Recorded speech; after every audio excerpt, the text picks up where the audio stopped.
کچھ مزدور حضرت وہب رحمۃ اللہ علیہ کے پاس آتے ہیں اور آنے کے بعد حضرت وہب سے کہتے ہیں کہ حضور، جس طریقے سے ہم پر مصیبتیں اور آلام ہیں، کیا اس طریقے سے پہلے بھی لوگوں پر مصیبتیں آلام آ چکی ہیں؟ جس طریقے سے ہم پریشانی میں مبتلا ہیں، کیا ہم سے پہلے بھی اور لوگ اس پریشانی میں مبتلا تھے، بڑی کشمکش میں رہا کرتے تھے؟ تو جب حضرت وہب رحمۃ اللہ علیہ نے یہ بات سنی، سننے کے بعد آپ نے ان مزدوروں سے کہا کہ جو اپنی تم مصیبتیں اور آلام کا ذکر کر رہے ہو، اگر تمہیں پتہ چل جائے کہ جس طریقے سے پریشانی اور مصیبتوں میں تم ہو، ان سے زائد پریشانی اور مصیبتوں میں پہلے والے ہوا کرتے تھے، تو تمہیں اپنی پریشانی اور اپنی مشکلیں ایسی لگیں گی جیسا کہ ایک سورج اور ایک دھوپ، یعنی کہ ان کی مشکلیں سورج لگیں گی اور تمہیں اپنی مشکلیں اور پریشانی دھوپ لگیں گی۔ ان کو اتنی زیادہ مشکلیں اور پریشانیوں کا سامنا کرنا پڑا، بلکہ تمہارے ذمے میں تو ابھی کچھ پریشانی اور مشکل نہیں آئی ہیں۔ آپ ارشاد فرماتے ہیں کہ ایک مرتبہ ایک بنی اسرائیل کی عورت تھی جس کا نام سارا تھا، اس کے 7 بیٹے تھے، اور وہاں پر ایک بادشاہ جو بڑا بے رحم اور ظالم تھا، اس نے کہا کہ میں خنزیر کا گوشت، جو اس خنزیر کے گوشت کو منع کرے گا، میں ان مسلمانوں کو مار دوں گا۔ حضرت سارا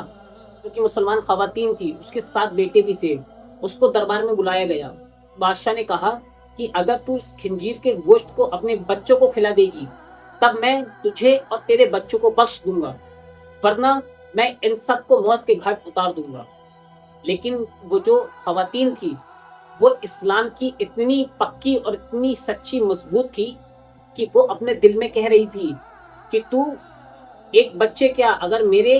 اور بھی بچے ہوتے تو میں سب قربان کر دیتی، لیکن میں اللہ عز و جل کی جو حرام کردہ چیز ہے میں اس سے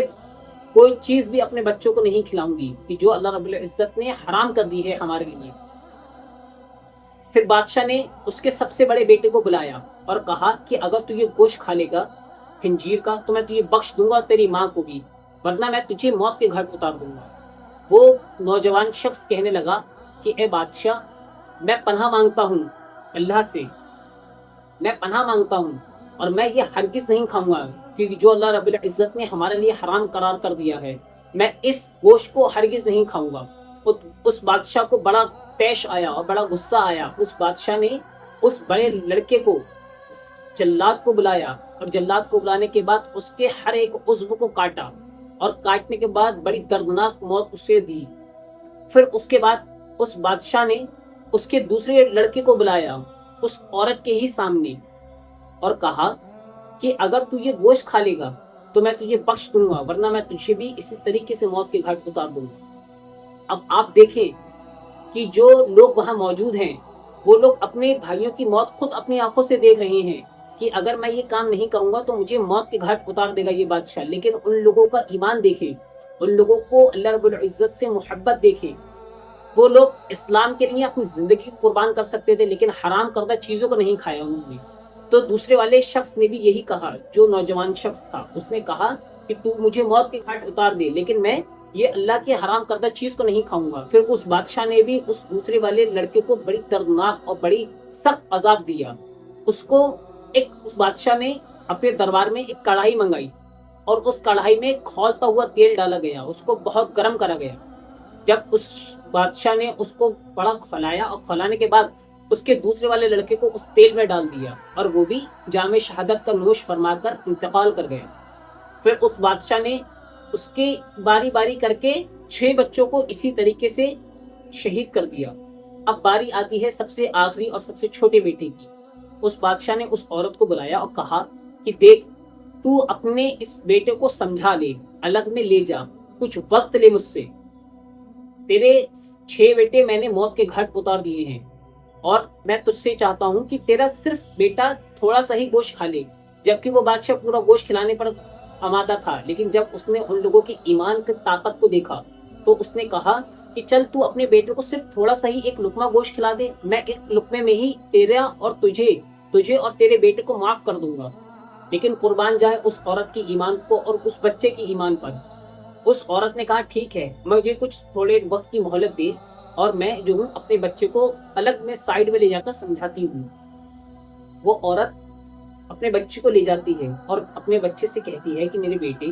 تو میرا سب سے لختی جگر ہے، کیونکہ تیرے جب ولادت ہوئی تھی تو بہت کمزور تھا، میں نے تیرے بھائیوں کو 2 ماہ دودھ پلایا ہے، لیکن جب تیری ولادت ہوئی تھی تو تیرے باپ کا بھی انتقال ہو گیا تھا، تو اتنا کمزور تھا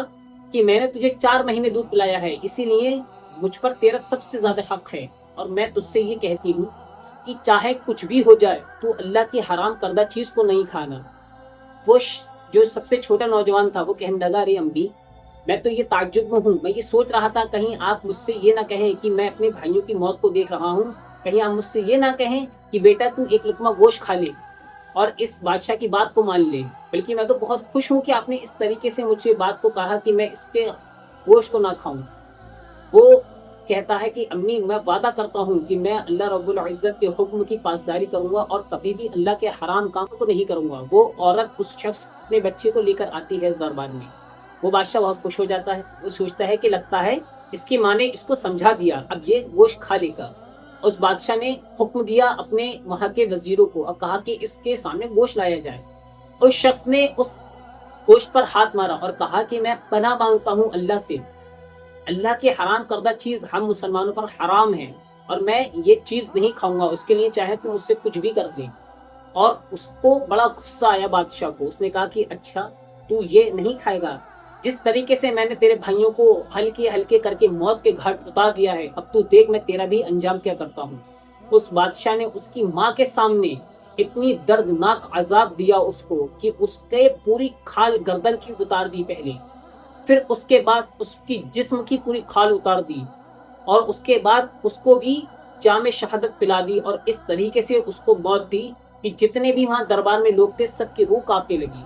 اتنی غضبناک اس کو موت دی۔ لیکن اس ماں کے دل سے پوچھے کہ جس ماں کے سامنے اس کے 7 بیٹوں کو شہید کر دیا گیا، اس ماں کے ایمان کی جذبے کو سلام کرے کہ وہ ٹس سے مس نہیں ہوئی، اس کا ایمان ذرا سے بھی ڈگمگایا نہیں۔ پھر بادشاہ نے اس عورت سے کہا کہ اب تو کھا لے ورنہ تجھے بھی میں اس موت کے گھاٹ اتار دوں گا، تیرے جتنے بچوں کو میں نے اتارا ہے اسی طریقے سے میں تجھے بھی موت کے گھاٹ اتار دوں گا۔ وہ عورت کہنے لگی کہ اے ظالم، تو کیا سوچتا ہے کہ تو نے میرے 7 بچوں کو موت کے گھاٹ اتار دیا؟ تو مجھ سے یہ امید رکھتا ہے کہ میں اس گوشت کو کھا لوں؟ میں توبہ کرتی ہوں کہ جو اللہ نے ہم لوگوں کے لیے حرام کیا ہے میں اس کو نہیں کھاؤں گی۔ اسی طریقے سے بادشاہ نے اس عورت کو بھی مار دیا، جتنے بھی لوگ تھے سب ہلکے ہلکے کر کے اس بادشاہ نے اس گھر کے سارے لوگوں کو مار دیا۔ تو آپ دیکھیں کہ جو ایمان پر مضبوط ہوتا ہے وہ اس کو اپنی جان کی پرواہ نہیں ہوتی، جو حرام کردہ چیز سے ڈرتا ہے، اللہ سے خوف رکھتا ہے، تو وہ اس کو اپنی جان کی پرواہ نہیں ہوتی، کیونکہ دنیا تو بہت چھوٹی سی ہے۔ ان کو بھی معلوم تھا کہ دنیا تو مختصر ہے، فی الوقت ہمیں یہاں رہنا ہے، اس کے بعد تو ہمیں پھر موت ہی آنی ہے، کیوں نہ ہم ایسا کام کر جائیں جس سے ہم شہیدوں میں ہمارا نام آ جائے۔ اگر وہ حرام کردہ چیز کو کھا لیتے تو حالانکہ اس وقت وہ کھا لیتے بچ جاتے، لیکن کیا پتا وہ ان کو مار دیتا۔ تو جو اللہ والے ہوتے ہیں، جن کے دل میں ایمان کی سچی محبت ہوتی ہے، وہ کبھی بھی ان چھوٹے موٹی چیزوں سے نہیں گھبراتے، اور وہ تو ہر وقت یہی امید رکھتے ہیں کہ کب ہمیں جام شہادت کا نوش ہم لوگ پی لیں۔